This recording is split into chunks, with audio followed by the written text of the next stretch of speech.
पंडित मातृप्रसाद मिश्र अध्यक्ष आदित्य वाहिनी शंकराचार्य मठ गोवर्धन पीठ पुरी। चलित रथयात्रा को स्वच्छ रथयात्रा भाव मनैया जो कौन आपण आज्ञा बार्ता रही पूर्वर पुरी वर्तमान पुरी भितर अनेक पार्थक्य होती। निश्चित भाव में अनेक लोक पुरी सहरवासी अंचलवासी तथा आगंतुक भक्त श्रद्धालु समस्ते सचेतन निश्चित होती, किंतु जो मात्रा सचेतन होती से यथेष्ट नुहे। आमे लक्षाधिक श्रद्धालु भक्त बढ़िले।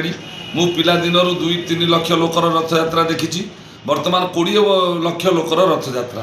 तेणु से भली आमे 10 गुण जदि सचेतन नहबा ताहले केमिति ए पुरी को आमे स्वच्छ करिपर केही करिपरिबेनी। ना राज्य सरकार, ना जिला प्रशासन, ना राज्य प्रशासन, ना नगर उन्नयन विभाग किए करिवो स्वच्छता। सेथिपई समस्त व्यक्ति विशेष जो माने आसुचंती, मु तो सर्वप्रथमे कहबी वयस्क वृद्ध असुस्थ शिशु एमानंकु रथयात्रा को आणंतु नाही। एवं जो माने सेमान समस्त सीधा प्रसारण जरिया रे यांत्रिक विधारे घरे बसी महाप्रभुंकर अनन्य विश्व प्रसिद्ध रथयात्रा दर्शन करंतु।